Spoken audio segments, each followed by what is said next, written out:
উদিল অরুণ পূরব ভাগে, দ্বিজমণি গৌরয়মণি জাগে।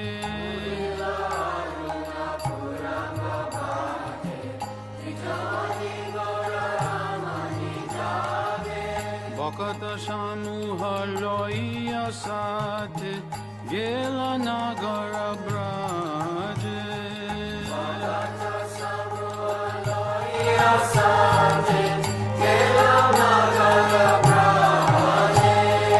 তথাই তথাই বাজল খোল, গণ গণ তাহে যাজের রোল।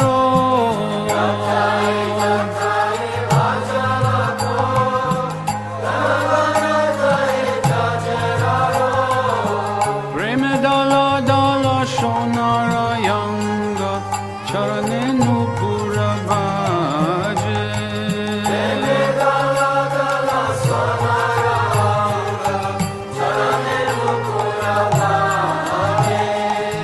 মুকুন্দ মাধব যাদব হরি, বলে না বল রে বদন বহরি।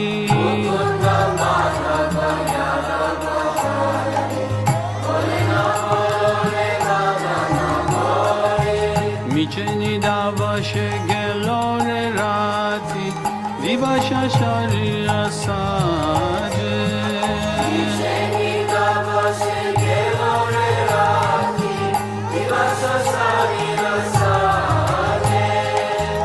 এমন দুর্লভ মানব দেহ, পাইয়া কি খর ভাবনা কেহ।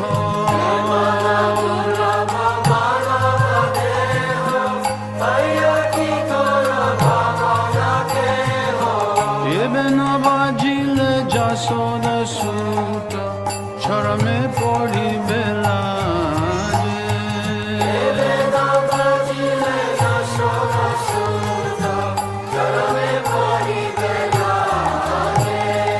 যদি তথাপন্ন হইলে আষ্ট, দিন গেল বলি হইবে ব্যস্ত।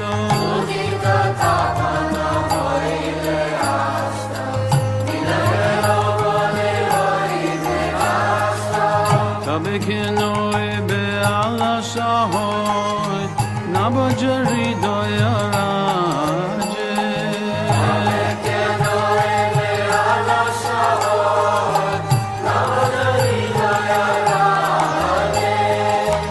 জীবনয়ানিত জন হাসা, তাহে নানাবিধ বিপদ বা।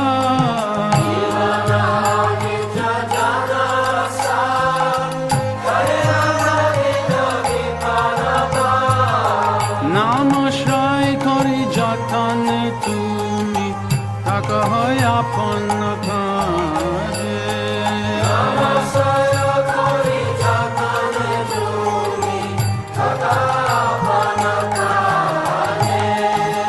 জীবের কাল্যাণ সাধন কাম, জগতে আসিয়ে মধুয় নাম।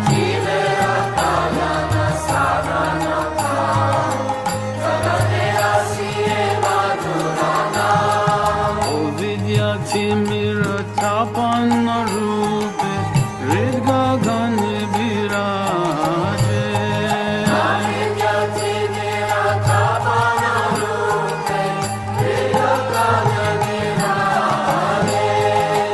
কৃষ্ণ নাম সুধা করিয়া পান, জুড়াও বাকতি বিনোদ প্রাণ।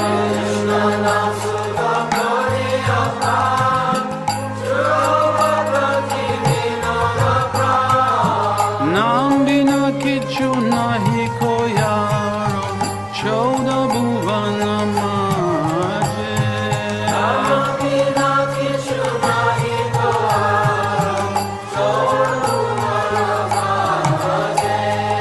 জীব জাগো জীব জাগো, গৌরাচন্দ্র বলে।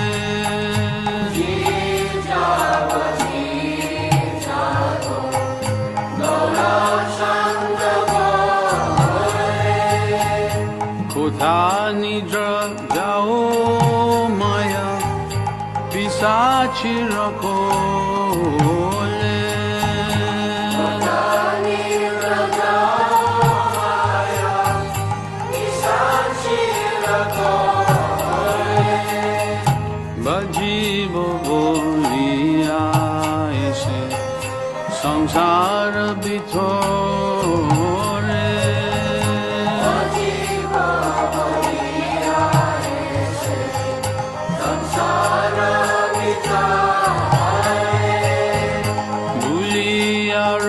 Hile tumi ovidya rabore.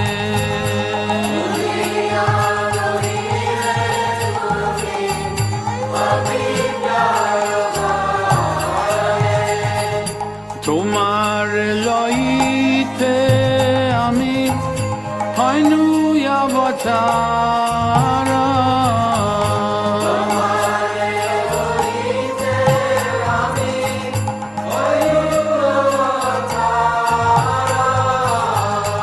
Ami bina bandhu yara ke ache tomara.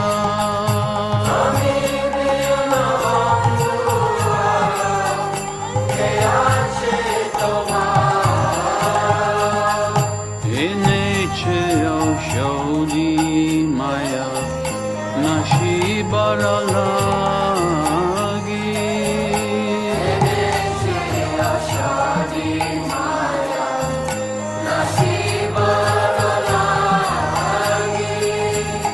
Hari Nama Maha Mantra Lao Tumi Magi. Hari Nama Maha Mantra Lao Tumi Magi. Bhakti Vinoda Prabhu Charane Poriya.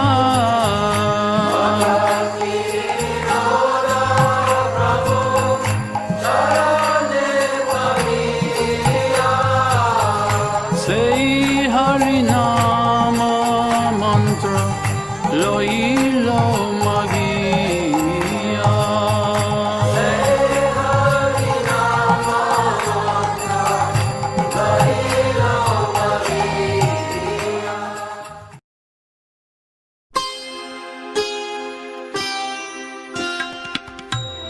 मानस देहो गेहो जो किछु आर पिलू तुवा पदे Nand Kishore. Are पिलू तुवा पदे नंद किशोर. मानस देहो गेहो जो किछु आर पिलू तुवा पदे नंद किशोर. संपदे विपदे जीवन मरणे. संपदे विपदे जीवन मरणे. दाय ममा गेला तुवा पद भरणे. दाय ममा गेला तुवा पद भरणे. मनस देह.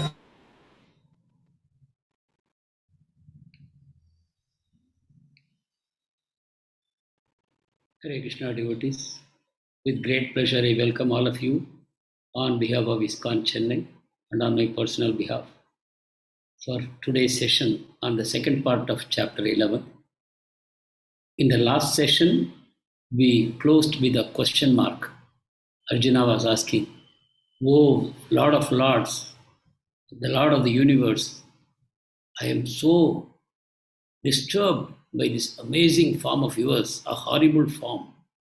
What is your motive? What is your mission? Why have you appeared like this? Who are you?" These are some of the questions that Arjuna asked. And today the Lord is going to reply. And With this reply, we will understand so many dimensions of the Supreme Lord. As we have always been saying, there is no way of knowing the Supreme Lord unless He Himself reveals to us. Otherwise, there is simply no way. Krishna has already clarified that even before the rishis and the devatas appeared, He was there. They all appeared from Him only. So, right at the beginning, only Krishna was there. Nobody else was there. They all manifested later on. So, how is it possible for anyone to even say that they know the Lord? So, nobody can actually say. That's why, if someone says, I am a guru for you, we have to ask, who was your guru? Someone who says, I have no guru, I am a self made guru, you have to immediately reject that person. Nobody can be self made. Everybody needs the help of others. So, in that sense, how can anybody claim, like Prabhupada would say in one lecture, somebody says, I am a self made doctor. How is it possible? I cannot become a self made doctor. I must have studied the pharmacopoeia books and I should have been taught by some teachers. Then only I can become a doctor. So, a simple doctor needs guru and scripture. Then, what to speak about knowing about the Supreme Lord? So, if someone says, I am self made guru, instantly he has to be rejected. And you have to ascertain, if you are finding a guru, you have to see who is this guru, who is the guru of this guru. Like that, the whole parampara has to be traced. And he has to come from a bona fide parampara, Vaishnava parampara. So, unless they are from the parampara, they are simply not qualified to comment on Bhagavad Gita because they will draw all wrong conclusions from Bhagavad Gita. They will spoil their own spiritual life and they will spoil the spiritual lives of all those people who come to hear them. And there is no shortage of such people who will speak about Gita without a connection to a bona fide Vaishnava parampara that comes all the way from Krishna. But we are so fortunate in ISKCON that this is a parampara that is coming from Lord Brahma. Brahma, Madhva, Gaudiya Sampradaya. We all know the Madhva Mutt in Udupi, in Karnataka. So Madhva is one of the parampara acharyas of ISKCON. Starting from Brahma, Vyasa, Narada, then we have Madhvacharya. And from Madhvacharya, again, a continuous parampara. And then there is a branch. It can happen, no? That there is a branch. So the main Madhva branch, and there is a Madhavendra Puri branch. Madhavendra Puri branch is what became the Gaudiya Sampradaya. And Madhavendra Puri was a very special person because he was the incarnation of Bhakti. He was the incarnation of Bhakti. In that branch, Chaitanya Mahaprabhu appeared. And later on, Bhaktisiddhanta Saraswati, Srila Prabhupada, they have all appeared. And we are all connected to that parampara. So we are hearing through a bona fide acharya. That is our good fortune. So let us pray before we begin today's class to the acharya parampara to bless us with a good understanding. What is the meaning of good understanding? That means that our life should change. We should experience transformation in our heart. That is understanding. Understanding with our head does not transform our life, but understanding with the heart, it immediately makes you humble, immediately makes you grateful for all that we have received. And we want to serve the Supreme Lord with all gratitude. So that is transformation. Let us pray for the transformation. Let us start with the Mangalacharanam prayers. Om Ajnanatimirandasya Jnananjana Shalakaya Chakshurun Militam Yena Tasmai Shri Gurave Namaha Shri Chaitanya Manobishtam Sthapitam Yena Bhutale Swayam Rupa Gadamahyam Dadati Swapadantikam Vandeham Shri Guru Sri Yuta Padakamalam Shri Gurun Vaishnavamscha Shri Rupam Sagrajatam Sahagana Raghunathanvitam Tam Sajivam Sadvaitam Savadutam Parijana Sahitam Krishna Chaitanya Devam Shri Radha Krishna Padan Sahagana Lalita Shri Vishakhanvitamscha Namavom Vishnu Padaya Krishna Prashtaya Bhutale Srimate Bhakti Vedanta Swamin Iti Namine Namaste Saraswate Deve Gauravani Pracharine Nirvisesha Shunyavadi Paschatya Desha Tarine Vancha Kalpatarubhyascha Kripa Sindhubhyevacha Patitanam Pavanebhyo Vaishnavebhyo Namo Namaha नमो महावदान्याय कृष्णप्रेम प्रदायते कृष्णाय कृष्णचैतन्य नाम्ने गौरत्विषे नमः पञ्चतत्त्वात्मकं कृष्णं भक्तरूपस्वरूपकं भक्तावतारं भक्ताख्यं नमामि भक्तशक्तिकं नमो हे कृष्ण करुणा सिंधु दीनबंधो जगत्पते गोपेश गोपिका कांत श्री राधा कांत नमोस्तुते तप्त कांचन गौरांगी श्री राधे वृंदावनेश्वरी वृषभानुसुते देवी प्रणमामि हरिप्रिये नीलाचल निवासाय नित्याय परमात्मने बलभद्रा सुभद्राभ्यां श्री जगन्नाथाय ते नमः जय श्री कृष्ण चैतन्य प्रभु नित्यानंद श्री अद्वैत गदाधर श्रीवासादि गौर भक्त वृंद हरे कृष्णा कृष्णा कृष्णा हरे हरे हरे राम राम राम हरे हरे हरे कृष्णा कृष्णा कृष्णा हरे हरे हरे राम राम राम हरे हरे हरे कृष्णा कृष्णा कृष्णा हरे हरे हरे राम राम राम हरे हरे मूकं करोति वाचालं पङ्गुं लङ्घयते गिरिं यत्कृपातमहं वन्दे श्रीगुरुं दीनतारिणं परमानन्दमाधवं श्रीचैतन्य ईश्वरं हरि ओं तत्सत् सर्वोपनिषदो गावो दोग्धा गोपालनन्दनः पार्थो वत्सः सुधीर्भोक्ता दुग्धं गीतामृतं महत् हरे Krishna. So we ended with 31st shloka. Now we are picking up from the 32nd shloka. Shri Bhagavan Uvacha Kalosmi Lokakshayakrit Pravruddho Lokan Samahartumiha Pravruttah Rite Pitvam Na Bhavishyanti Sarve Evastita Pratyanikeshu Yodha.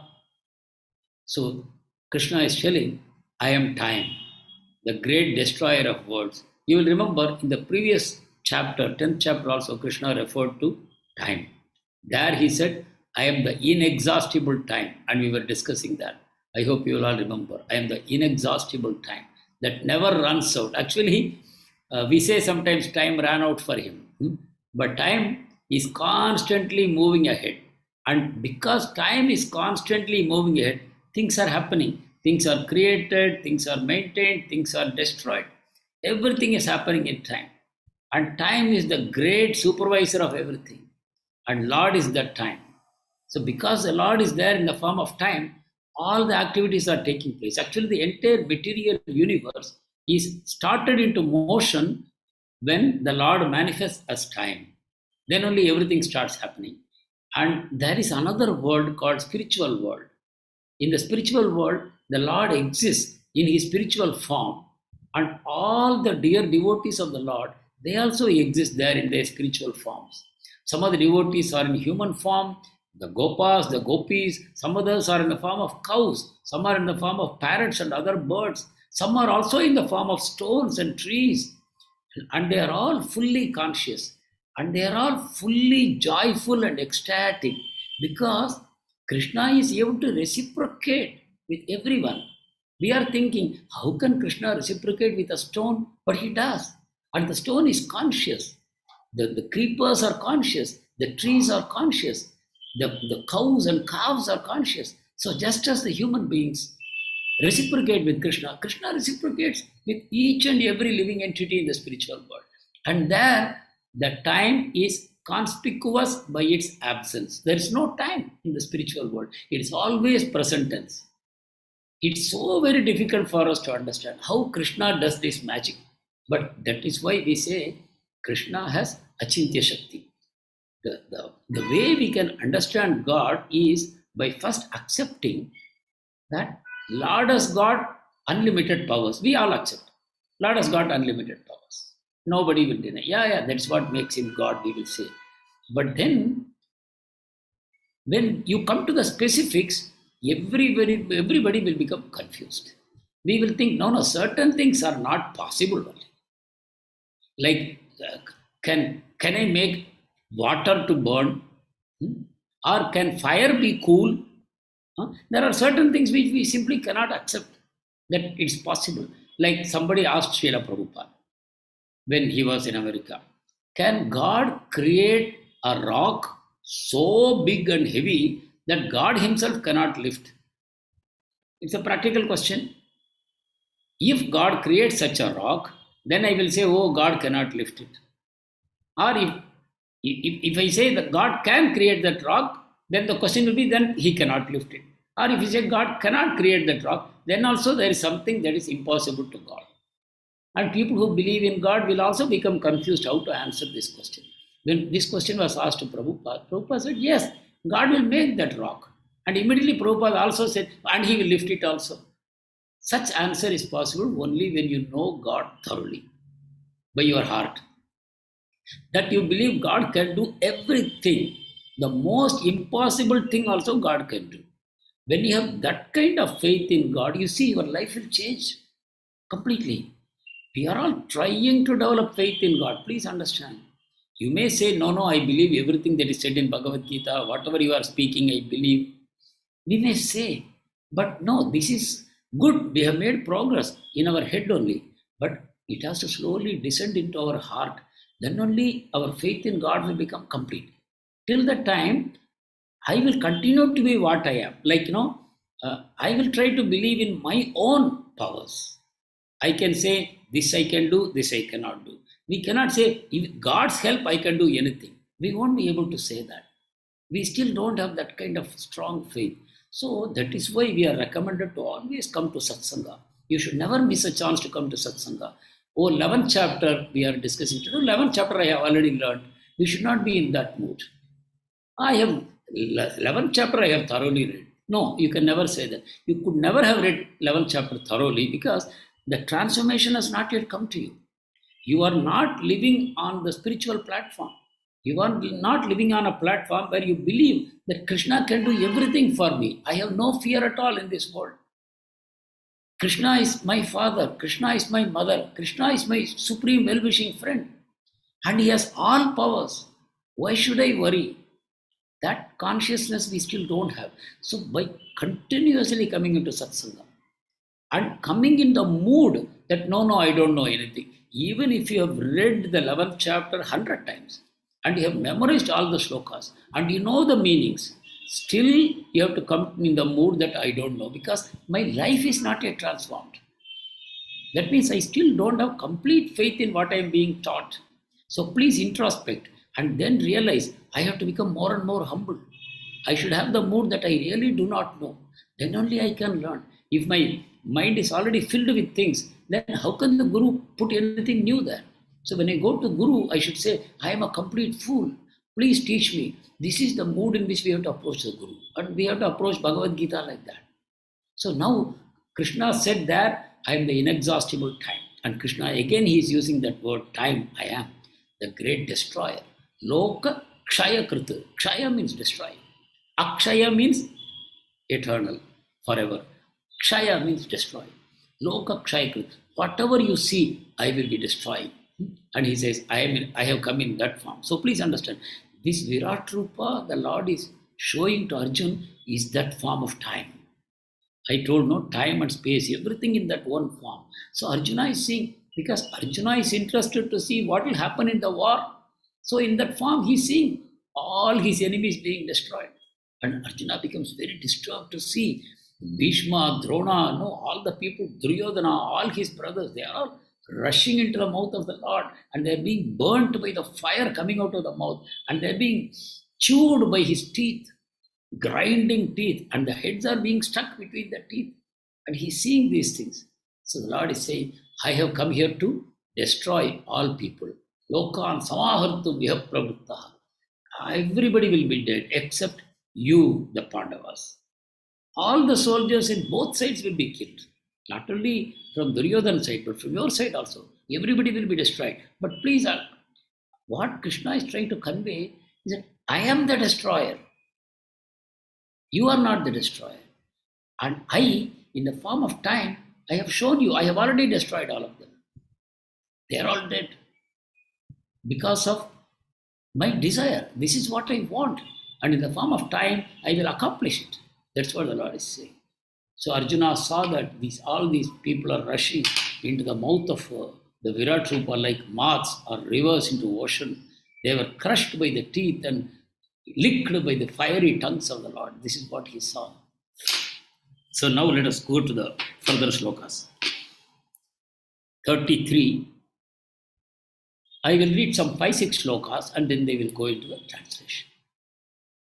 Tasmat tvam uttishta yasho labhasva jitva shatrun bhunksva rajyam samruddham mayaivaite nihata purvameva nimitta matram bhavasavya sachit. This sloka, please remember, especially the last line.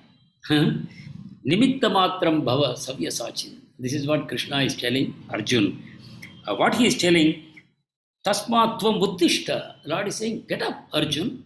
Don't. He is sitting, no, Arjuna is sitting with his head in his hands and he doesn't want to fight. So Krishna is telling, Uttishta, you get up and then you fight this war and you win fame for yourself. Win the fame for yourself and you win the flourishing kingdom for yourself. That's what Krishna wants to give to his devotee. I want to give you the kingdom. I want to give you the fame. I want to give you the victory in this war. In the form of time, I am killing all of them, but I want you to win the credit. How is it possible? Krishna is telling in the last line. Nimitta matram bhavasavya sachin. Nimitta means become an instrument. Matram, only. Nimitta matram bhava, become. Nimitta matram bhava, become only the instrument, Arjun. So what instrument? Instrument in the hand of Krishna. So Arjuna becomes the sword in the hand of Krishna. Arjuna is carrying a bow, but Arjuna himself is now like an arrow in the hand of Krishna. Krishna is using Arjuna to kill the enemies. So Arjuna is what? An instrument. So Arjuna is giving up his freedom, giving up his independence, completely surrendering to the Lord. That's what the Lord wants. As a pure devotee, you should know my will and you should surrender to that will. I have given you this example in other classes, how Jesus Christ, when he was going to be crucified, he said to his father, father means God. He always called his God as father. Father, I don't want to die like this. In such a way, I am being crucified like a thief. And in such a painful way, I will die a slow death. I don't want. But Lord, if that is your will, let thy will be done. Let thy will be done should be the mood of a devotee. So Prabhupada would call Jesus Christ as a pure Vaishnava. Pure Vaishnavacharya. But unfortunately, his followers misunderstood him and they started misrepresenting him and teaching the wrong philosophy. Saying Jesus has come to liberate us from all sins. What we are going to commit in future also. In future also, whatever sins we commit, Jesus will wash it with his blood. This is never there in what Jesus Christ spoke. He never said, become my follower and commit all kinds of sins and I will take away all the sins and I will send you to heaven. Is it possible? Can anybody accept such a logic? But that is a misinterpretation. And even that way, you take any religion, there is forgiveness. The concept of forgiveness is there, but it is there only when you repent. You have to repent completely. That God knows sitting in your heart, whether you are really repenting or simply you want to get rid of the sin. Just by saying, I repent, Lord, my sins will be forgiven. Is God such a fool? God is sitting in your heart. And if you are trying to cheat God, God will doubly punish you. If you simply tell God, oh God, I repent for my sins. And inside you are laughing. Oh, now God will forgive me and I can go and do more sins. Is God such a fool? God is sitting in everybody's heart. So that way we have to understand. Nimitta matram bhava means just become an instrument, just like Jesus Christ did. And same way Arjuna did. If you remember the first chapter of Bhagavad Gita, how many arguments Arjuna gives not to fight. Remember that. He is just unable to fight. His tongue is drying up, his skin is burning, his lips and body are trembling. Words cannot come out of his mouth, eyes are shedding tears. And the bow is slipping from his hand. He sat down on the chariot. You remember all these things. He did not want to kill anybody. Such a person is now going to fight. How? Has he changed his mind? No. What he has changed is, I am not fighting this war for myself. That is the change that came on Arjuna. I am fighting this war for Krishna. From this 11th chapter, it is very clear to Arjuna. Krishna wants this war in the form of time. He wants to kill all of them. And he wants me to simply be an instrument and take the fame and the kingdom. Everything Krishna wants to give me because I am his devotee. But that's not important. I want to please Krishna by becoming an instrument in his hands. So that is the main thing that we have to remember now. Why Arjuna starts fighting? Not that suddenly, because of Krishna told, Arjuna has become eager to win the kingdom, he wants to kill Duryodhana. No, nothing of that sort. He has simply sidelined his selfish interest. In a selfish way, if Arjuna was acting, whatever he spoke in the first chapter, nothing has changed. He still wants his relatives to be alive. He still doesn't want to kill anybody. He still doesn't want Varnashrama to be destroyed. He doesn't want any of these things. But that is his personal view. But then he is becoming an instrument in the hand of God. So we have to remember that. It's not that God will always tell you to act in a way that you are happy. No. Many times we have to act for the sake of God's happiness, not our happiness. And because we know we are all part and parcel of God, so we should understand the part should act for the interest of the whole. And Krishna is the whole and we are all parts. So we have to naturally work in the interest of Krishna. In this material world, we have to act like that. In this material world, we know this is a place of suffering. This is a place where there is no happiness. And we have come here by forgetting Krishna. How to go back to Krishna? We should stop acting selfishly. That is the way. Selfishly means on the bodily platform. Right now I am thinking I am this body and I have a family, I have my relatives, I have my country, I have my humanity. As long as I act on this platform, I am acting selfishly. Either my body or including other bodies. My selfishness or extended selfishness. But both are selfishness only. We have to come out of this. And we have to understand we are part and parcel of Krishna and we have to act as his instrument. This is the change that we see here Krishna is recommending. Nimitta matram bhava savya sachin. Oh, wonderful warrior. Now don't act independently. Act as my servant. Act for my pleasure. That's what Krishna is telling. So now 34 onwards. Dronam cha bhishmam cha jayadratam cha karnam tatanyanapi yodha viran maya hatam stvam jahima vyatishta yudhyasva jeta sirane sapatnan. Krishna is telling, all these great warriors have been killed by me. Therefore, you kill them and do not be disturbed. Please realize that you are killing them for me. As time, I want to kill them and I am using you as my sword or bow or arrow. I am using you to kill them. How can I blame the arrow? Somebody is shooting the arrow. Krishna is shooting that arrow. And Arjuna is acting as the arrow only. So arrow cannot be blamed. So Krishna wants him to act in that mood. So simply fight and your enemies will all be killed because I want them killed and my will happen. My will happen. So Prabhupada is telling here, Krishna has a plan. Nothing in this world is accidental. So this is a great relief for many of us. Many times we worry, don't you agree? That, it happened this way. Actually, it should have happened that way. I should have done like this. Then it would have happened like this. We many times think like that. But actually, whatever happened by the will of Krishna. That by Krishna's plan only everything happens. And nothing can happen outside Krishna's will. This you remember. But same time, what is Krishna's will? That we should know. What is Krishna's will? Can anybody answer? Please unmute yourself.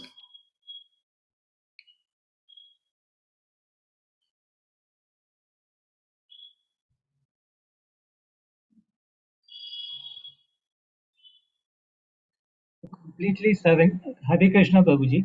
Yes, Prabhu. To completely surrender and perform our duties. Yeah, but why? Why Krishna wants it? I agree with your answer, but I want to go deep further. I think, may I Yes. answer, Prabhuji? Yeah. I think it is to again that develop the bond between Krishna and the devotee. Very The good. surrender and everything I think is to work more on the relationship and the bond so that we get closer to him. Very good. Very good. That's Hare nice. Krishna Mataji. Hare Krishna. But why further? Why does he want to develop that bond? Krishna dwells on the devotees. He cannot live without the devotees. I think his whole existence is because of the devotees only. That's what I gather, that he's so attached to his devotees that he puts them before him. So that sweetness and that joy that he enjoys, it is a mutual thing. Krishna is enjoying that bliss, and the devotees enjoying the Krishna consciousness bliss. So this bliss, the ananda, that is what But drives the Mataji, whole. you are saying so many things, but we are not seeing it here. Arjuna doesn't want to fight, and Krishna is forcing him to fight, saying that no, no, no, you have to fight. This is my will. No, eventually it leads to that only, Prabhuji. When he is telling that you surrender, you do it for me. So when you're doing something for another person, so it only develops. When you're doing it, then it only enhances the respect and love for that other person, because then it's like you're not thinking about yourself. So you don't come Thank into the you. picture. Yeah, I accept that, but let us hear some more devotees. Rajarao Prabhu, yes. Prabhuji, Namaskar, Prabhuji. Yes. Just to annihilate the sinners, Okay. And establish dharma. Very good. Very good. Okay. Okay. Yeah, that's an answer. But that's an answer at some level. I want a deeper answer. Why does Krishna create all this mayhem? Why does he create so much destruction? Why there is such a big war? 64 crores of people killed in 18 days. Why? Shivkumar Prabhu.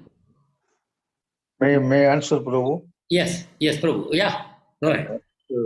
The will of the Lord Krishna is to re-establish Huh. our relationship with him and to go back to the God's Yes. we Yeah. can be taken to the spiritual world, Yeah.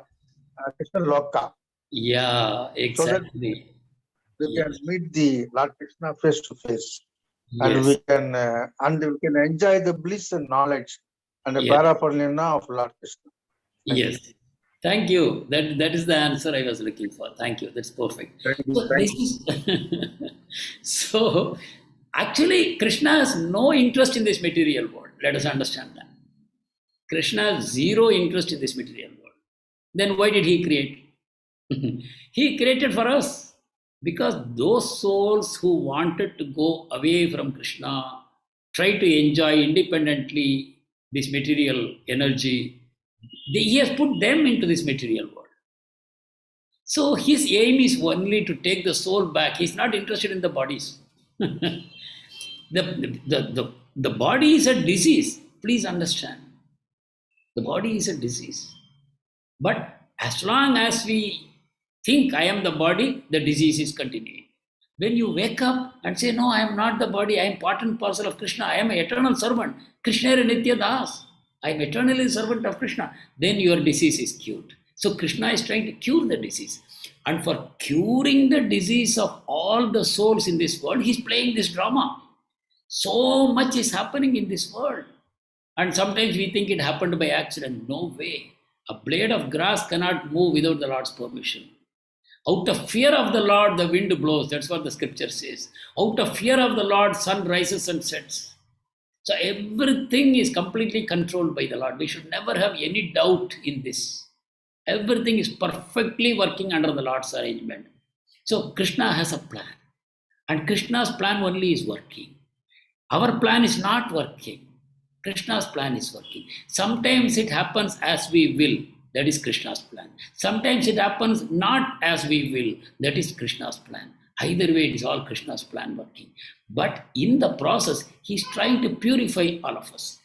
When you cooperate with the Lord's plan, without resisting, your purification happens fast. When you struggle, when you don't want to cooperate, then your purification happens very slowly. There is so much suffering, so much punishment. Many times you will go to hell and come back. So much problems will be there because we are resisting the will of the Lord. When we learn to flow with the will of the Lord, then everything becomes perfect in our life. That's what the way Krishna is leading Arjuna now.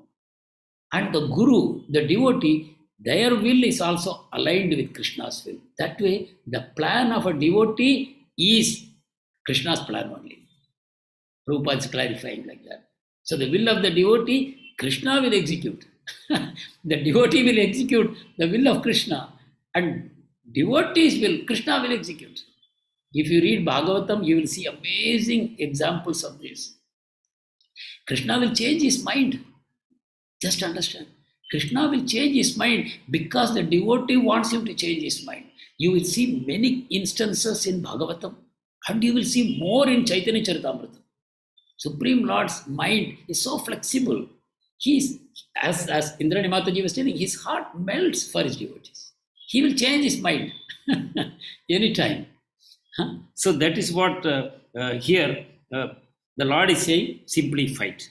Sanjaya Uvacha. Now Sanjaya is talking. Etat shrutva vachanam keshavasya kritanjalirvepamana kiriti namaskritva bhuya evaha krishnam sagadgadam bhita bhita pranamya. On hearing the words of the Lord, Arjuna is now trembling and he is with folded hands, he is talking to the Lord, to the Virat Rupa. He knows this Virat Rupa is Krishna. So he is seeing a Virat Rupa which is so horrible. But he knows this is my friend Krishna standing in the form of a Virat Rupa. We are also seeing Virat Rupa around us, but we are so disturbed by it because we are not seeing it as Krishna, Krishna's manifestation, a temporary manifestation of Krishna in the form of a Virat Rupa. But Arjuna is constantly remembering, this is my Krishna, my friend. And he is still, by seeing the glorious form of his friend, oh, my friend is so great, so powerful. I treated him simply like my friend. So Arjuna, in great awe and reverence, he is going to talk. Arjuna uvacha sthane hrishikesa tava prakirtya jagat prahirshyatyanurajyate cha rakshamsi bhitani disho dravanti sarve namashyanti cha siddha sangaha. Arjuna is now seeing the form. Still things are happening in the form. And Arjuna is describing what is happening in the form. What is happening? By seeing the Lord, master of the senses. What word he is using? Rishikesha. Rishikesha means master of the senses. So Arjuna is telling, oh, master of the senses, the whole world is becoming happy on hearing your name. When we chant Hare Krishna, Krishna Krishna, Hare Hare, Hare Rama, Rama Rama, Hare Hare, the whole world becomes happy. Positive vibrations, transcendental vibrations are set flowing in the material world. And it has such a great influence on what is going on. It is said that if a significant number, at least 1% of the world will start chanting, this world will again go back to Satya Yuga. So powerful is the sound vibration. So Arjuna is saying, by hearing your name, the whole world is becoming powerful. And everyone is becoming attracted to you. Although the perfected Siddhas are worshipping you, the demons are running away from you. And all this is perfect. That's what Arjuna is telling. So please understand. Some people are happy to see Krishna and they worship him with choicest prayers. Some people run away from him. But Krishna is Krishna, the same person. All are souls only. All are his children only. But some children are happy to see him. They get great joy in praising him. By hearing his name, they become attracted to him. So they are the divine children. And the demoniac children, they are so much afraid of him. They see him as a headmaster who has come to punish them. They want to run away from him. So Arjuna says, naturally it is happening. Not because God is partial to some people. Not like that. But good people naturally become attracted. Bad people naturally become repelled by the Lord. So Arjuna is describing it and saying, this is perfect, Lord. It's not your fault. It's not your fault. 37. Kasmat chatena nameran mahatman gariyase brahmanopyadi kartre ananta devesha jagan nivasa tvamaksharam savasat tatparam yad. So Arjuna is saying, oh Lord, greater than Brahma. Why greater than Brahma? Because just now he saw Brahma is also in the Virat Rupa. Virat Rupa, he saw the right from Garbhodaka Sai Vishnu, the lotus flower on his navel, and he saw Brahma sitting there. So he's saying, You are greater than Brahma, and you are the original creator, not Brahma. Original creator is Krishna, because he creates Brahma also. He creates the Brahmanda, and he creates Brahma also. All the universes come out from the skin pores of Mahavishnu. And each Brahmanda, within each Brahmanda, there is a Brahma. So there is no one Brahma. There are so many Brahmas. Each Brahmanda has got one Brahma. So many Brahmandas he is creating. So Arjuna is saying, you are the original creator. So all our obeisances are very much due to you. We should worship you. O limitless one, God of gods, you are the refuge of the universe. You are the invincible force, cause of all causes. So this is something we have to understand. Cause of all causes. Cause of all causes means everything happens by the will of the Lord. Everything happens by the will of the Lord. Nothing is happening on its own. There's no accidental happenings in this world. So he's the cause of all causes. Actually, beyond creation, there is an ocean called Karana Udaka. Karana Udaka means that ocean is made of causes. Imagine, causal ocean. We call it causal, C-A-U-S-A-L, causal ocean. It's the ocean of causes. So everything arises out of that. And Mahavishnu is lying in that ocean. To say that everything can be traced back to Mahavishnu. He is the cause of all causes. So that way. And he is saying, you are beyond this material manifestation. Even though the entire material universe is seen in your form, but you are actually beyond it. Whatever is happening in the material world, it is not affecting you. 38. Tvamadi Deva Purusha Puranas. He is continuing to praise the Lord. Tvamasya Vishwasya Param Nidhanam. Vetasi Vedyam Cha Param Cha Dhama. Tvaya Tatam Vishwamananta Rupa.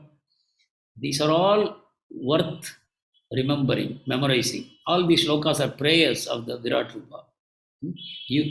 And beautiful shlokas. They are all worth remembering. How Arjuna, seeing the Lord in front of him, is glorifying. So we can memorize these shlokas and remember the meanings and chant with feeling in front of the Lord. To know his Aishwarya, the amazing power of the Lord. Sometimes we take God cheaply, no? So in order to avoid such mistakes, these shlokas will very much help us. Of course, at one point of time, when you become pure lover of Krishna, you will forget all these things. You are not interested in the Virat Rupa at all. Devotees are not interested. Devotees want to see the beautiful form of Krishna. We will come to that. So he is glorifying. You are the oldest. You are the ultimate sanctuary. You are the knower of everything. And you are the knowable. He is saying you are the knower. And also you are the one who should be known by all of us. So two ways. You are the knower and we should know you. Like that he is saying. And you are above the material modes of Sattva, Rajo, Tamo, Guna. And you are limitless. Like that he is. And then he is saying, Vayor Yamognir Varuna Shashankaha Prajapatistvam Prapita Mahascha Namo Namastestu Sahasra Kritva Punascha Bhuyopi Namo Namaste.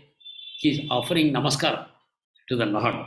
He is saying, you are the wind, you are Yama, you are fire, you are water, you are the moon. He is seeing in the form of the Lord all these things. So he is saying, you are all these things. And you are Brahma, the first living creature. And you are the great grandfather. Why? Because you are the father of Brahma. Brahma is our grandfather. And you are his father also. So you are our great grandfather. That is Prapita Maha. Prapita Maha means great grandfather. And then he says, Namo Namastestu Sahasra Kritva. Namo Nama means I offer my namaskaram to you again and again. Sahasra Kritva. 1000 times I offer my namaskaram to you. So this is a wonderful prayer. We should try to memorize this and offer to the Lord every day. Namo Namastestu Sahasra Kritva. 1000 times I offer my obeisance. Then Punascha Bhuyopi Namo Namaste. I am not satisfied. I offered you 1000 namaskarams, but I still want to offer that 1000 again to you. Namo Namaste to Sahasra Kritva. Puna means again. Punascha Bhuyopi Namo Namaste. So Punasta means again. Bhuyo means again. So again and again I want to offer my obeisances to you. Again he continues, 40th sloka.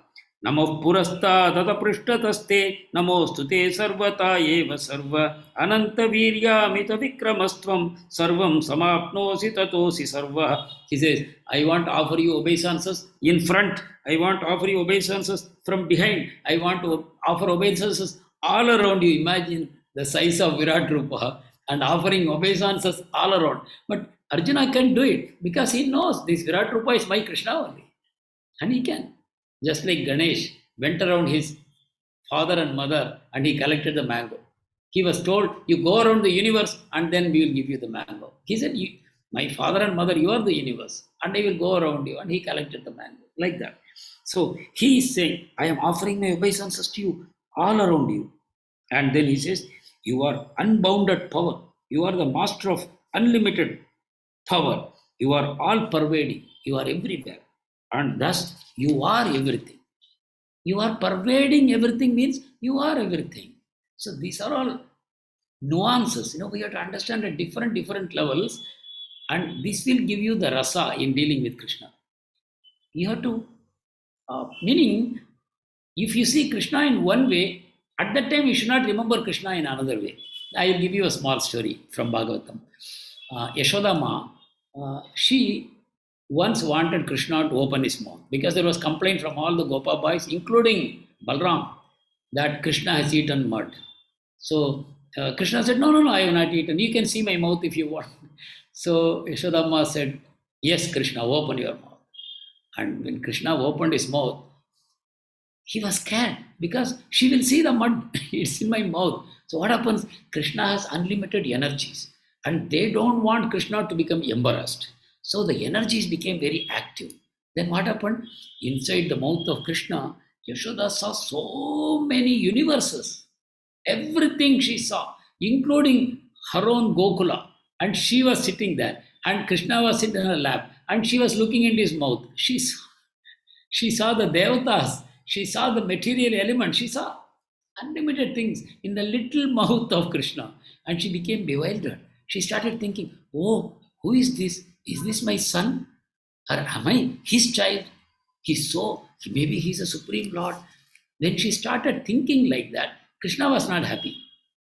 Why? Because Krishna wants to have a relationship like a mother and child. And suddenly she is starting worshipping Krishna as God. Krishna doesn't want that. Similarly, we have to understand Krishna in every way. But then at some point of time, Krishna will become our sweet master, our sweet friend, or our sweet beloved. At that time, we should forget all these things. We should only see him like that. That is why in the spiritual world, Krishna is not God. Really, Krishna is not God. Because spiritual world is the real thing. Material world is a temporary thing. Because this material world Krishna was forced to create, he has become God for us. Really, he is not God. He's a cowherd boy. He is grazing lakhs and lakhs of Surabhi cows along with his cowherd friends.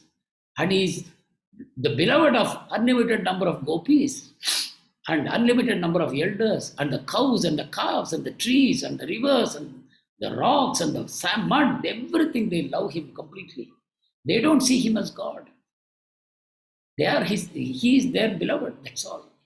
So Krishna became God only because we forced him to become God. By coming away from him into this material world. Only for people in this world, he is a creator, destroyer, operator, all these things. But once you go beyond into the spiritual world, then you will forget Krishna is God. That's why we saw one shloka in the last thing from Bhagavatam, we quoted that shloka. Sukadeva Goswami, he is saying that all these boys who are playing with Krishna, they are not ordinary boys. They are great rishis and they performed great tapasya and amazing efforts in previous lifetimes. And this lifetime, what has become? Now they have become gopas. And they have forgotten all the tapasya they did for attaining Krishna. Now they have attained Krishna. Now Krishna is their beloved friend. They wrestle with him, they fight with him, and they sometimes conquer him. And Krishna has to carry them on his shoulders. And whatever they want, Krishna is doing for them like that. So it all happened because they have done all the punya before. Same way, we have to do bhakti now. And eventually, we will get Krishna one day. And then we will forget all these things. So that is what we are coming to now. 43. Pitasi lokasya charachar. 41, 42. First I have to read. So Krishna, Arjuna is now talking to Krishna. He is in his feelings are clashing. He is seeing the Virat Rupa here, and he remembers he is my beloved Krishna. I slept with him on the same bed, and I used to call him, oh Krishna, oh Yadava, like that. I used to make fun of him in front of my friends.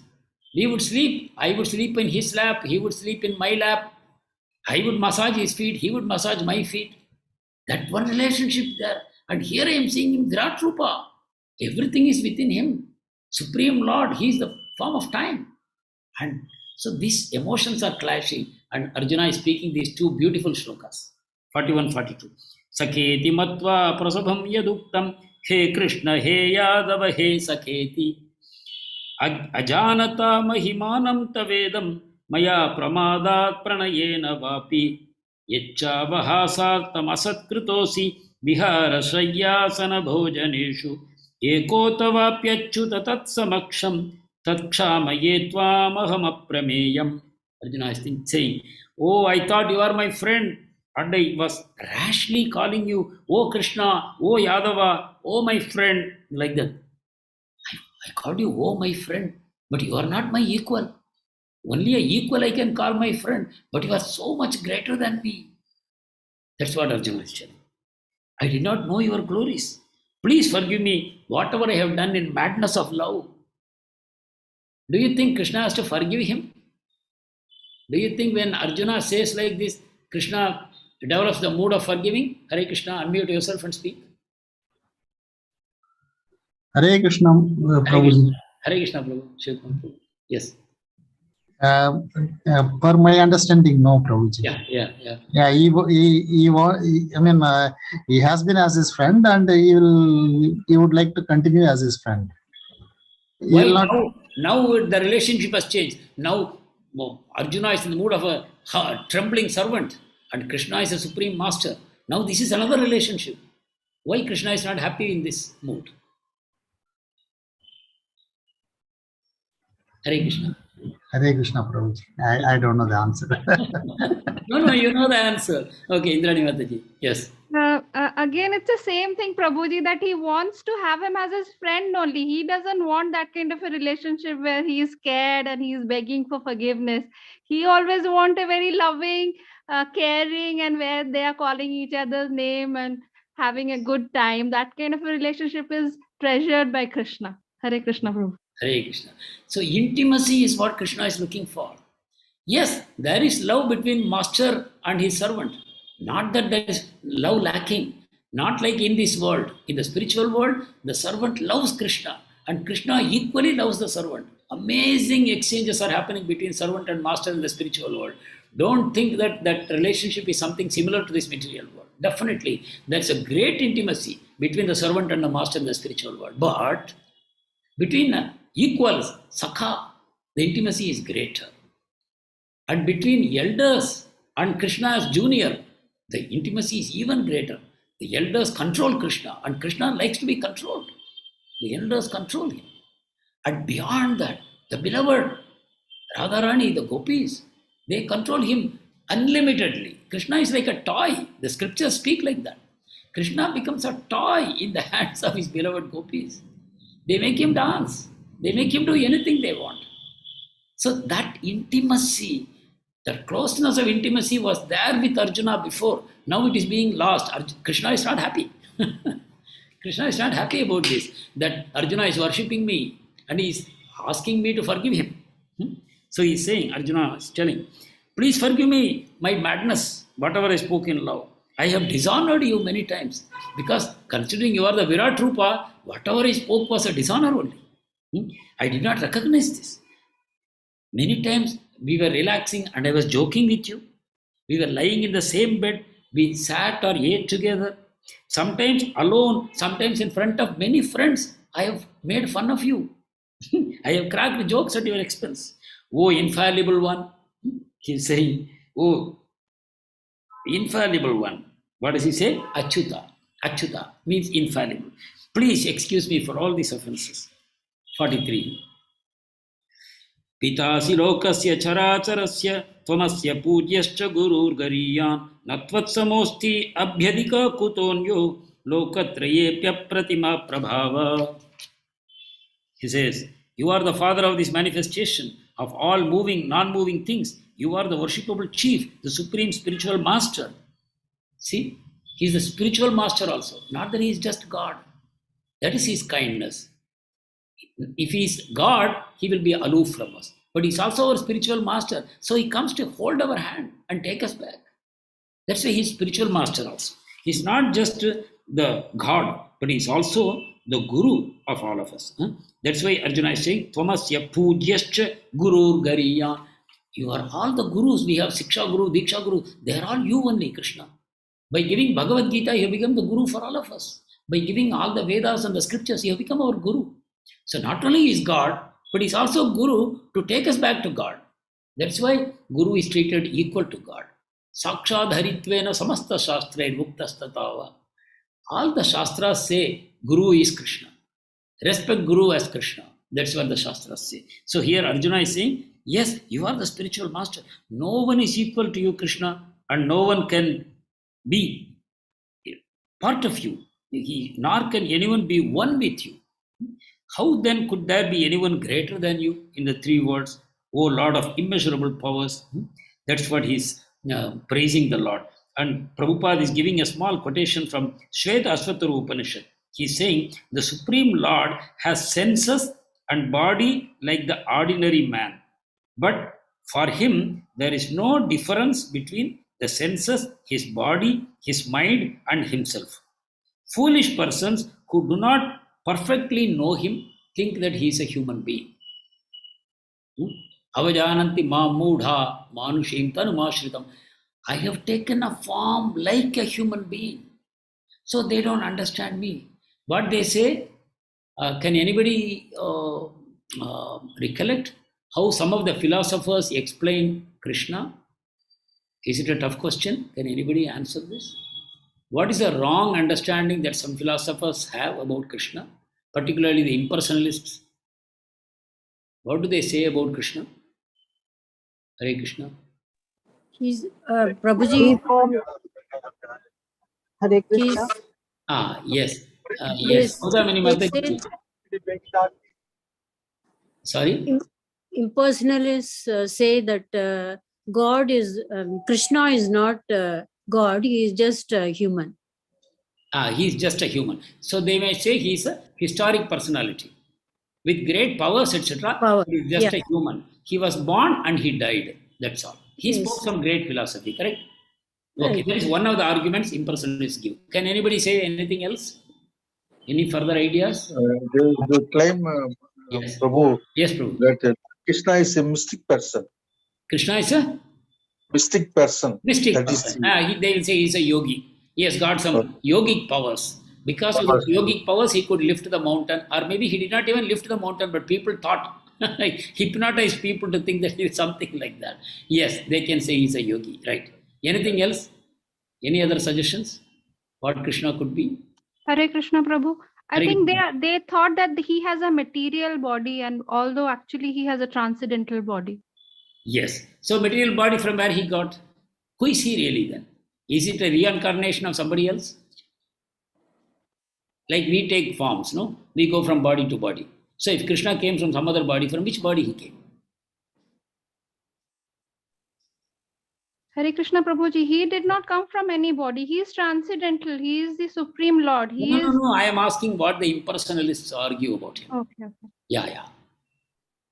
What other arguments they have? Prabhuji, Hare Krishna. Yes, Prabhu, Saurabh Prabhu. Hare Krishna. Hare Prabhuji, they think that Vasudeva, from parent body he has come, no? Yeah.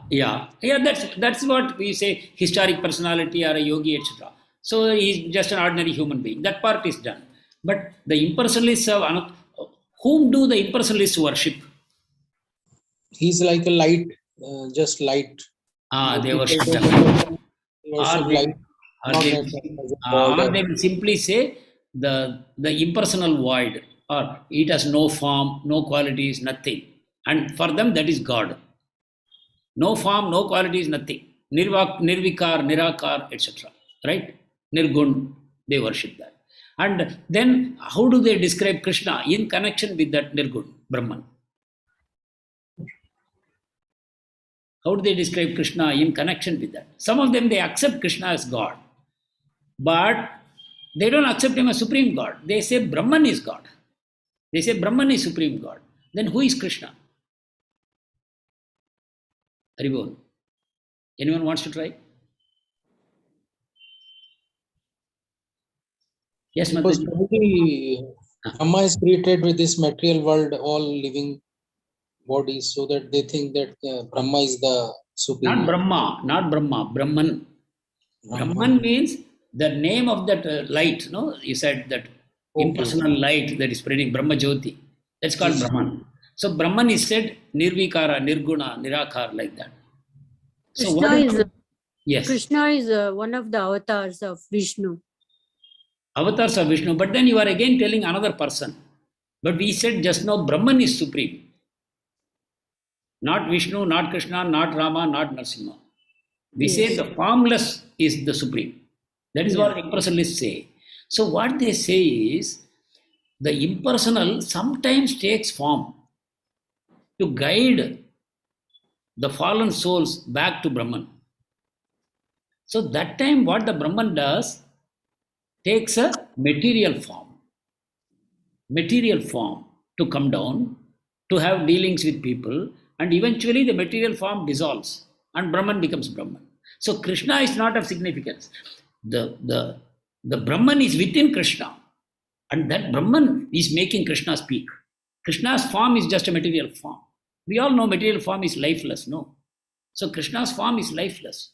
But inside Brahman is there, that is speaking. So when Krishna says surrender to me, Brahman is saying surrender to me, not to this form of Krishna in front of you, but to that which is inside Krishna. This is how misinterpretations were done by great people.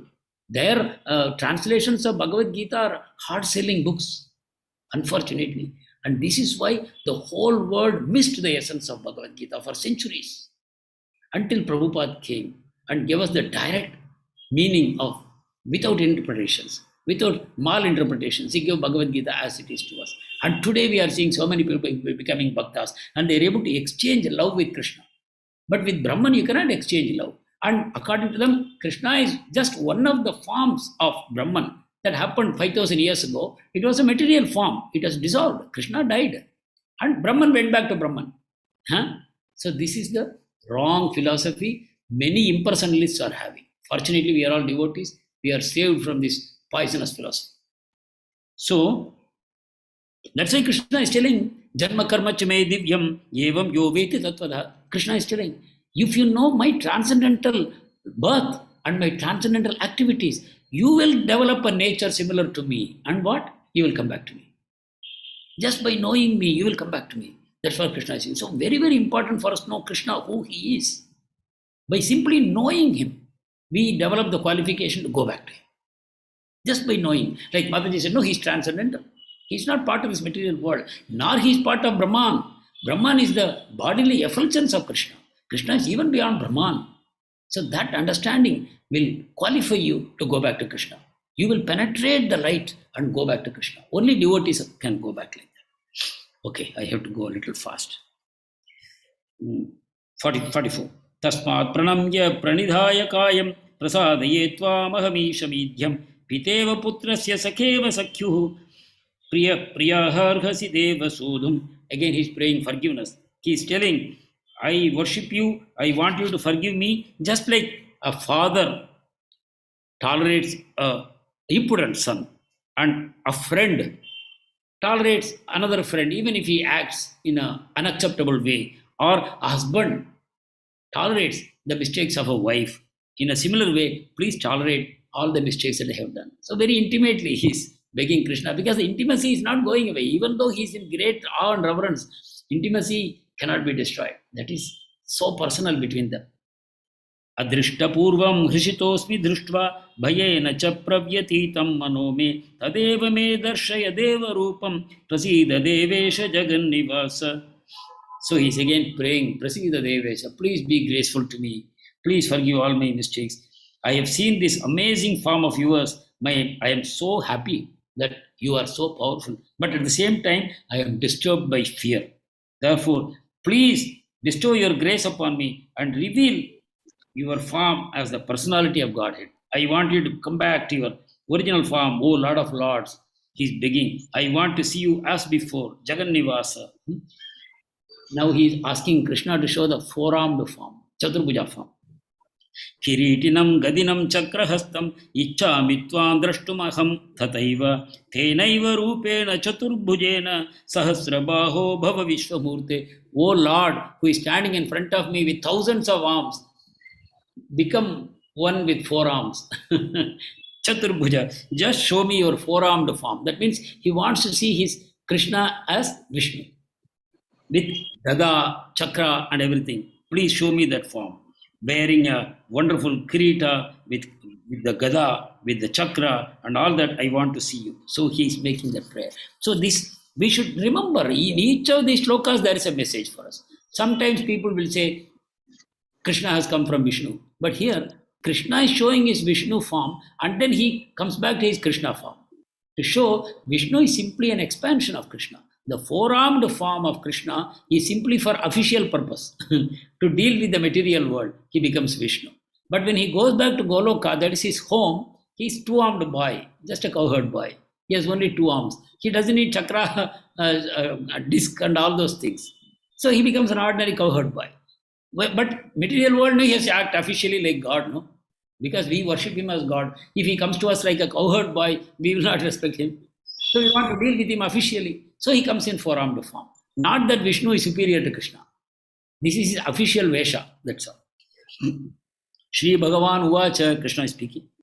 Maya prasannena tavarjunedam rupam param darshitam atma yogat tejomayam vishwamanantamadhyam yanme tvadanyena na drishta purvam na veda yajnadhyayanair na dhyanai na chakriyabhir na tapobhirugraihi evam rupa sakya aham na loke drashtum tvadanyena kuru pravira.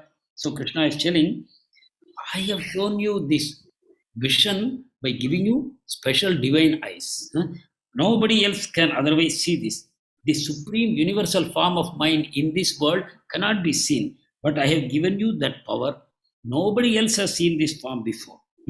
And then he also says, to see this form, what is the qualification? Krishna is saying, by studying the Vedas, you cannot hope to see this form. By performing yajnas, you cannot hope to see this form. By giving a lot of charity, dana, you cannot hope to see this form.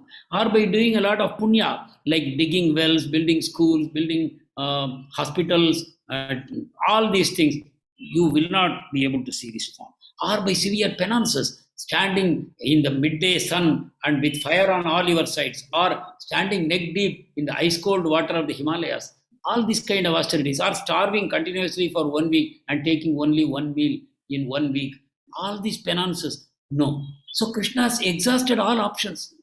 By doing all these things, you cannot see this form, the form that you have seen. So what does it mean? It means only a devotee can see. Only a devotee in intimate relationship with Krishna can see this form. So please understand the power of Bhakti Yoga. Only by Bhakti you can see Krishna in this way, not by any other means. Krishna is making it very, very clear. So we should know Bhakti is greater than all these things. What are these things? Study of the Vedas, sacrifices, charity, pious activities, penances. Bhakti is higher than all these things. Lovingly you do Bhakti, it is higher than all these things. Naturally the rewards are higher than what all these things can give you. So we should never have any doubts about Bhakti. While doing Bhakti, you should not also start doing sacrifices and all that. You should try to do better Bhakti. Not that I will do charity also, I will do sacrifices also, I will do some penances also, I will do Bhakti also, not required. Bhakti is so high that you do only Bhakti. Do it in a deeper and deeper way, with more and more feeling in your Bhakti. That's what is required. 49. Mate vyata mecha, myate vyata macha vimudha bhavo, दृष्ट्वा रूपं घोरमिदृन्ममेदं व्यपेतभिप्रीतमना पुनस्त्वं तदेव मे रूपमिदं प्रपश्य. So Krishna is telling Arjuna, yeah, I know you have been disturbed by the forms that you have seen so far. Now I will show you my pleasant form, by which you will become peaceful. I want you to become peaceful. I don't want you to become disturbed because you are my intimate friend. I don't want you to be disturbed. So I will show you this pleasant form of mine. Like that, Krishna is encouraging him. Sanjaya Uvacha iti Arjunam Vasudevastatoktva swakam rupam darshayamasa bhuyah ashvasayamasa cha bhitamenam bhutva punah saumya vapur mahatma. So what Krishna did, he showed first the four-armed form and quickly he resumed his two-armed form. He became Krishna again. In between Virat Rupa, he became Mahavishnu shortly and then he again became Krishna. And he encouraged Arjuna. 51. Arjuna Uvacha. Now Krishna is back with Arjuna and Arjuna is speaking. Drashtvedan manusham rupam tava saumyam janardhana idanimasmi samvrutta sacheta prakritim gataha. When Arjuna saw this beautiful form of Krishna, original form, this is the original form of Krishna. He said, "O Janardhana, by seeing this human-like form, which is so very beautiful, I am now composed in my mind, I am restored in my original nature." Now he is very happy. He is saying, now there is no disturbance. I am so happy, Krishna, you are back with me. So that is the happiness he is expressing. Shri Bhagavan Uvacha, Krishna is speaking again. Again you see, Krishna is going to describe this again. Sudurdarshamidam rupam drashtavan asiyan mama devayapi asya rupasya nityam darshana kankshinaha. Arjuna, this form you are seeing now is very, very difficult to see. Even devatas are longing to see me in this form. But no, this form is where? Goloka. It is not available to the devas or manushas or in the people who are living in Patala Loka. This form of Krishna is there only in Goloka, which is the highest Vaikuntha. He doesn't descend. He is always happy playing with his most intimate devotees. So Krishna is saying, Virat Rupa is okay. Already he said Virat Rupa is very difficult to see. But now Krishna is saying, but this human-like form is even more difficult to see. Who can see this human-like form of Krishna? Haribol? Please unmute.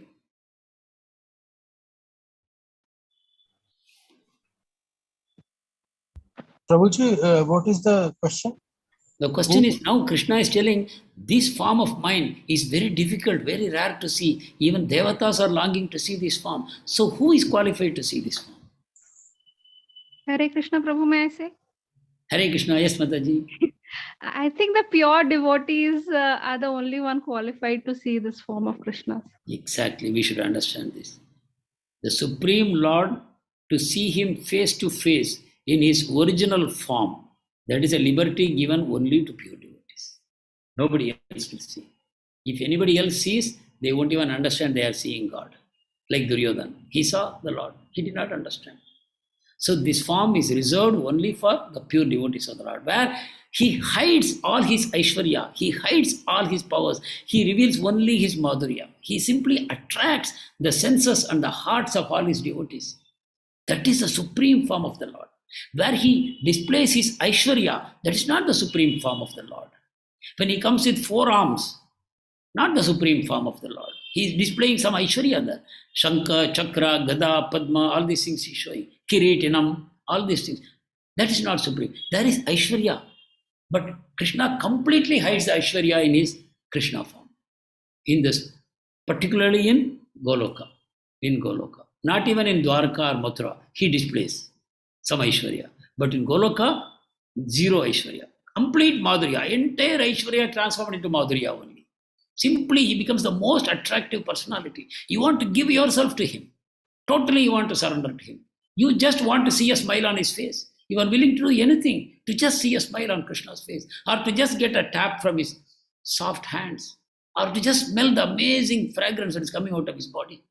That is the way Krishna attracts everyone in the spiritual world. So that is the highest. 53.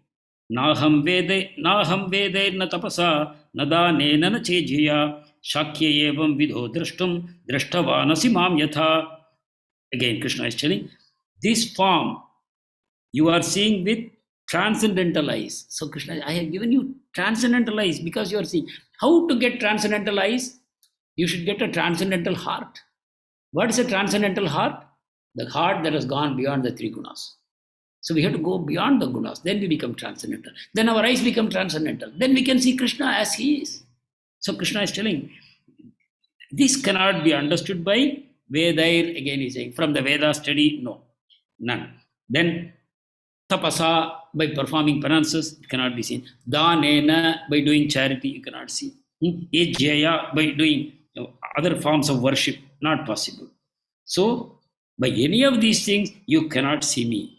54 and 55 are very important shlokas, but we have lack of time. I request all of you to study the purports of Srila Prabhupada. They are fairly long purports, but they are the essence. Prabhupada says, this is the essence, 54 and 55 also. Bhaktiyatvananyaya sakhya aham evam vidorjuna jnatum drashtum cha tatvena praveshtum cha parantapa. Again I will read. Bhaktiyatvananyaya sakhya aham evam vidorjuna jnatum drashtum cha tatvena praveshtum cha parantapa. The meaning is, my dear Arjun, only by Krishna is here till. Earlier he told how he cannot be attained. Now he is telling how he can be attained. Only by undivided devotional service can I be understood as I am. Only devotees can understand Krishna standing before you and can thus be seen directly. Devotees can see it directly. Brahma Samhita says, Pantastu koti sadvat sarasampragam yovayo rutapi manaso munipunga vanam sopyastiyat pravadacham yavichintya tatve govindamadi purusham tamaham bhajavi. Great mental speculators, great yogis, the jnanis and all these people, if they travel at the speed of mind in a chariot, they still cannot catch the Lord. He will be always ahead of them. Even for millions of years, if they chase, they cannot find him. But next, Prema Jana Charita Bhakti Vilochanena Santa Sadaiva Hridayeshu Vilokayanti Yamshama Sundaram Achintya Gunaswarupam Govindamadi Purusham Tamaham Bhajami. But those people who love him, their eyes are anointed with the salve of love. They see him 24 hours in their heart, within and without. They see him all the time. So this is the distinction. Those who are mental speculators, the logicians, the karma yogis, the jnanis, the yogis, they cannot see him at all. But those who have eyes are anointed with love, they see him 24 hours. So this is the important thing that Krishna is telling. Not only that you can see me directly, but you can enter into the mysteries of my understanding. Krishna is using the word praveshtum cha parantapa. You can enter into me. That means enter into the secrets of Krishna. We talked about achintya shakti, inconceivable energies of Krishna. But when you become a pure devotee, you will enter into the activities of this achintya shakti and enjoy unlimited pastimes with the Lord. So I request all of you to read these purports. We come to the last shloka. Matkarmakran matparamo madbhakta sangavarjitah nirvaira sarva bhuteshu yasamameti pandava. So this is also the essence of Bhagavad Gita. These two shlokas are complete essence of Bhagavad Gita. He's telling Arjun, what you have to do, you have to be engaged in pure devotional service. What is this pure we are telling again and again? Can anybody clarify? Pure devotional service, what is this? Hare Krishna. Yes. A devotee must have Shraddha or faith without any envy of Lord Krishna. Sorry? Envy should not be there. Lord Krishna. Correct. And we must accept Krishna as the Supreme Personality of Godhead. Correct. Then something more. Prabhuji services to Krishna without in return anything like Aishwarya or anything back. Correct. That is also a contamination. Yeah, okay. Yes, very nice. Okay. Then anything else? Hare Krishna Prabhuji. Hare Krishna Ajit Prabhu. Hare Krishna Prabhuji.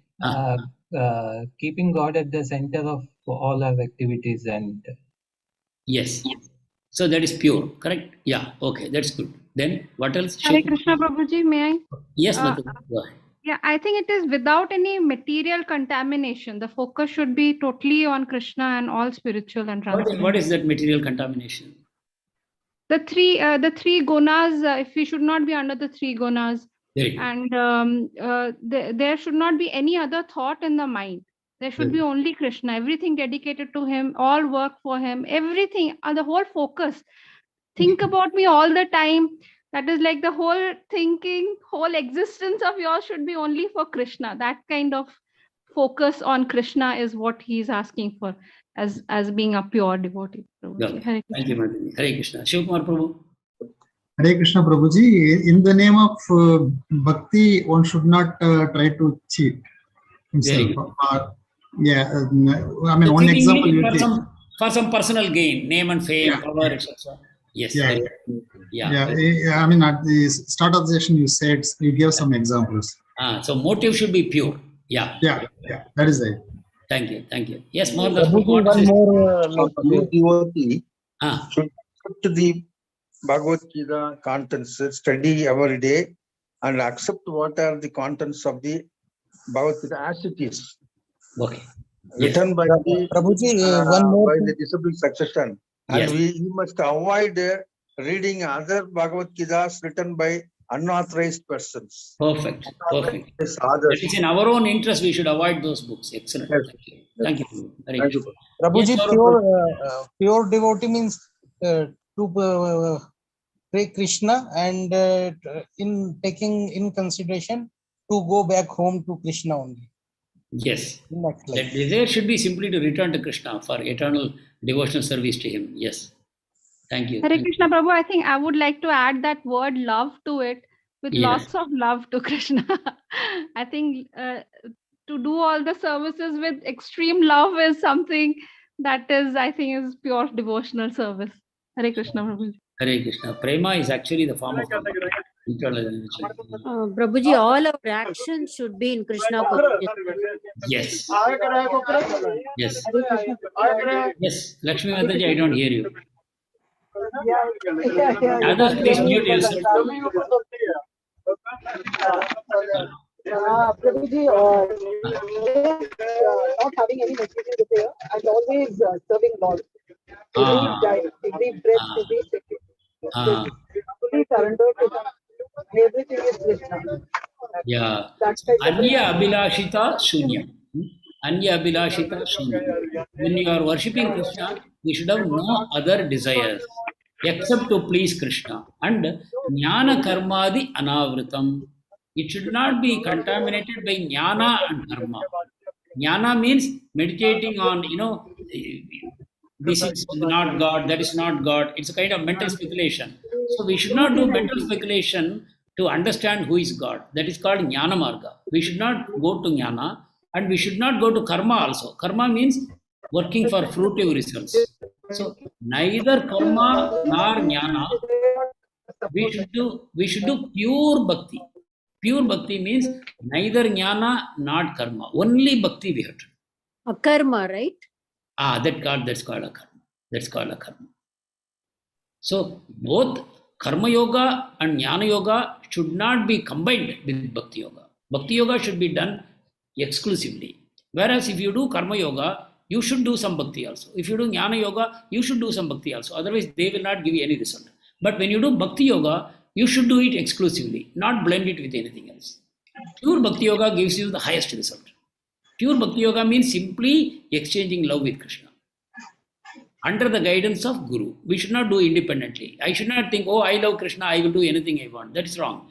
We should go to the guidance of the Guru. Guru knows how much contamination we have. And accordingly, Guru will guide us. That's why we need Guru. We cannot do it by our own mental concoction.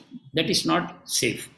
So, Krishna is telling, engage in my pure devotional service, free from the contamination of karma and jnana. That's what he's telling. And you work for me. Like Arjuna is going to work for Krishna. He's not working for himself. Even though he's going to get the empire. But Arjuna's aim is not that. Arjuna's aim is to please Krishna. And if you make me the supreme goal of life, in this shloka you see all these points are there. If you make me the goal of life, and you are friendly to every living being, even though you are killing Duryodhana, you should not be his enemy. You should be his friend. Friendly to every living being. Such a person, he certainly comes to me. This is the 55th shloka. 55th shloka. So I request all of you to read the purports of 54 and 55. maybe repeatedly, to get a complete understanding of what makes Bhakti Yoga special. There is nothing that comes even close to that. When I was young, people used to tell me, actually Bhakti Yoga is only for sentimental people who are not fit for doing Ashtanga Yoga, who cannot control their mind or who cannot control their body. You are not able to do this very difficult process of pranayama and all. Only for that people it is given. But actually, you know what? This pranayama, this Ashtanga Yoga, Jnana Yoga, they are given for those people who cannot do bhakti. Actually, it is a true fact. Those who are so envious of Krishna that they cannot accept him as a supreme Lord with two arms, playing with his friends in Goloka, they cannot accept him as a supreme Lord. For such people, other paths are given, like Karma Yoga, Jnana Yoga, Ashtanga Yoga. It is given for them who cannot worship Krishna as a bhakta. Please take it in your heart. In the next chapter, you will get clarity of this. This point you remember, in the next chapter, Krishna will say all these things, what I am telling you now. It is not that those who cannot do Jnana or Ashtanga Yoga, it's a concession given to them, okay, you do bhakti. Many people think like that, but it is wrong. It is actually the other way around. Even though bhakti path is so easy, but most people cannot do it. And they are the people who veer away into Jnana Yoga, Ashtanga Yoga and all those things. It's so important for us to know, because people will try to disturb the mind by saying Ashtanga Yoga is very difficult. So simply because it is difficult, they think it is superior to bhakti. But no, bhakti is simultaneously easy, simple and sublime. It is sublime. It is beyond all these things. Actually, Karma Yoga, Jnana Yoga, Ashtanga Yoga, they are within the three modes of nature. Bhakti is beyond the modes of nature. Even if you are a beginner, the bhakti you do is actually beyond the three modes of nature. We have to only try to do bhakti without contamination. We are doing bhakti now, but it is contaminated. We have to slowly remove the contamination, and the bhakti will become then much more effective for us. Hare Krishna, thank you very much. Any questions you have, you can ask me now.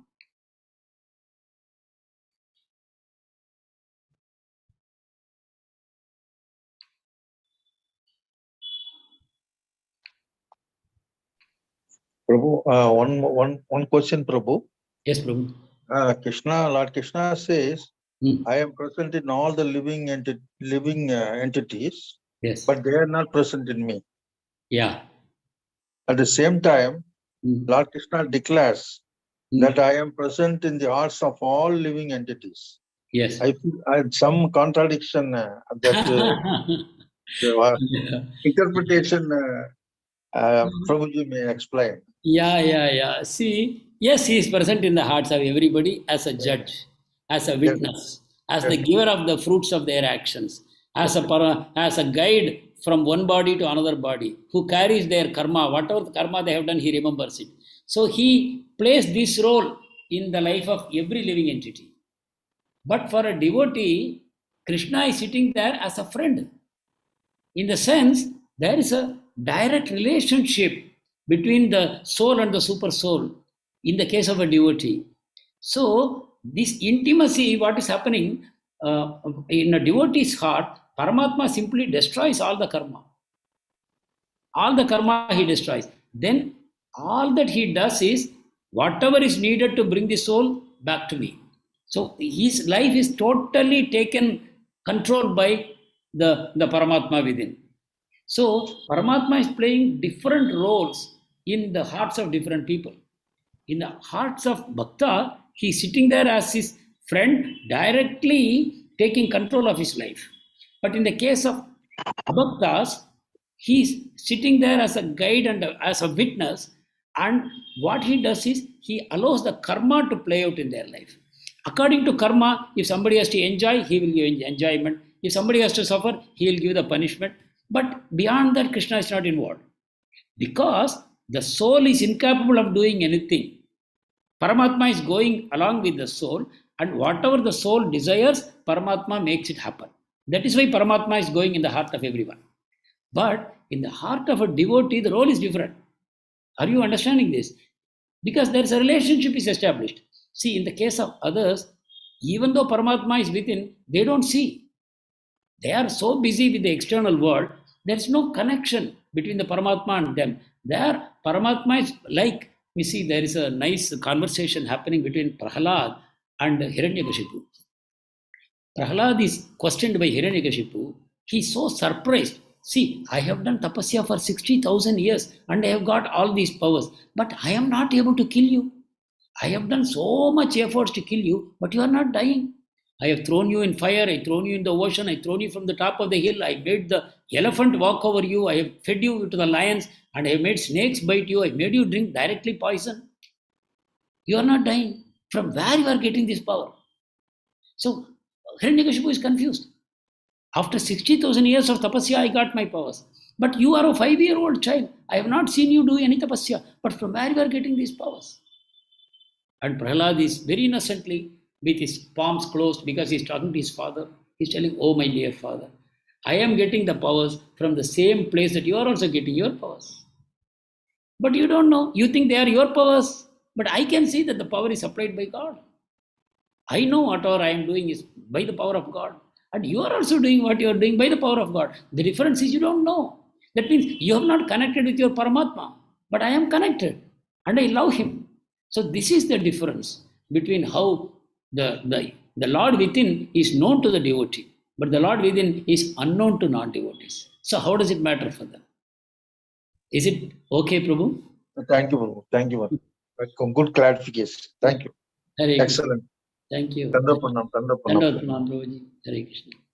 Hare Krishna, Prabhuji, may I ask? Yes, Mataji. Prabhuji, Sri Krishna shows the future to Arjun. Everything is shown to him. He knows the result of the war. He knows what is going to happen. So it is like foretelling the future to Arjun, but that doesn't change anything. He still has to fight the war. That is what is advised, because he is only going to be the instrument. Yes. Prabhuji, astrology does the same thing. It shows you in fact, it's a lovely representation of what karma you have done and what result you're getting in this life. Yes. And it is written by Parashara, Brigusa, very nice sages, but it is not promoted. Why is it not promoted? Is it because it's going to be misused? Because I think if you know astrology, if you know what is written for you, then you can put it at the back of your mind and focus more on Krishna. So why is it not encouraged, Prabhuji? Number one, by knowing the future, nothing is going to change for you, because it is only your karma which is acting out in your life. But when you become a devotee, this karma is gone. What happens in the life of a devotee, though it appears like karma, it is not karma. He is directly under the supervision of the Lord. Because you have become a devotee, the Lord takes personal responsibility for you. And that means the karma is no longer acting for you. So whatever the Bhrigu or Parashara has written, they are not valid for a devotee. Life changes. Actually, some astrologers are already told, when you go as a devotee, they say, sorry, you don't come to me. My predictions don't work for you. For a devotee, everything changes. Actually, Chaitanya Mahaprabhu said, you clap your hands while kirtan and your lines in your hand will change. So that is very, very important for us to know. Secondly, by going into these predictions, sometimes you may get misled also. They are not 100% accurate. There are definitely faults. And some people become addicted to this kind of forecasts. And they won't make efforts also. If this is going to happen in my life, why should I work? Actually, if I share this with you, it will take a long time. But I have met one person. He was a very, very famous chartered accountant.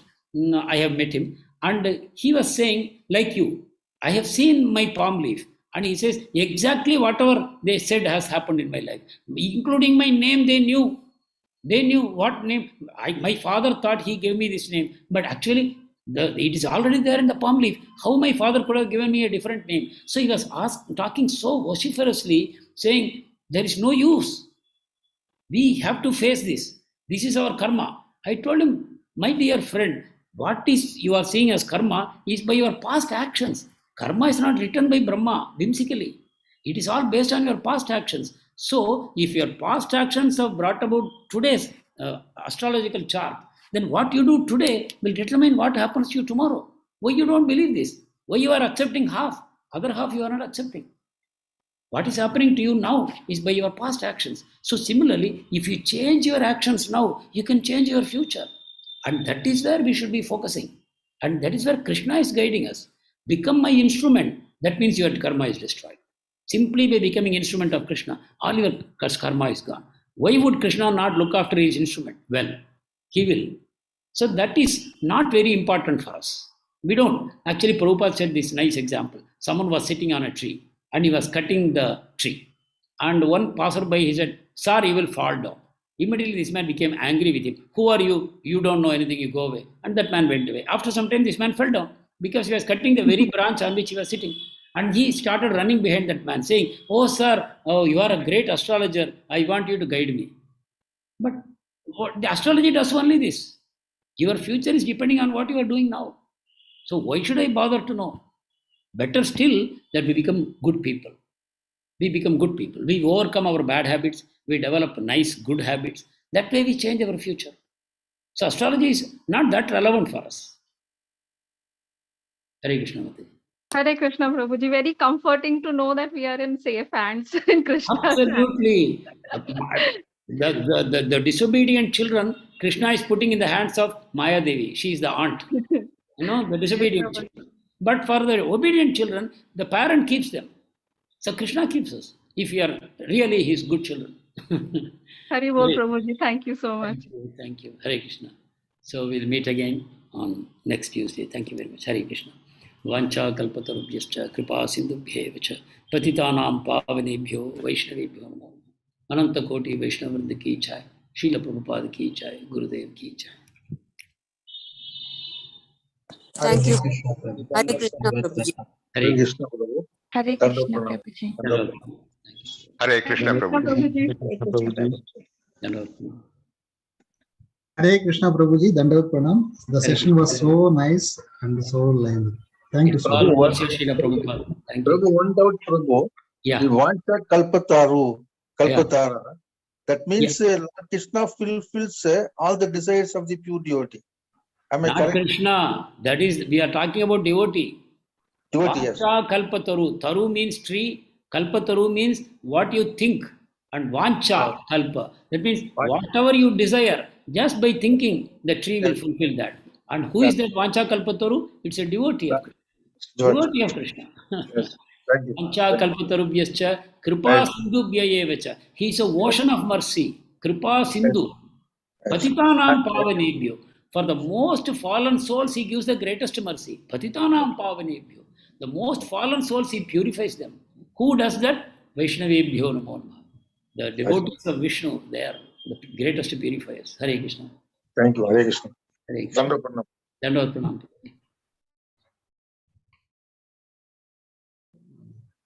Very nice.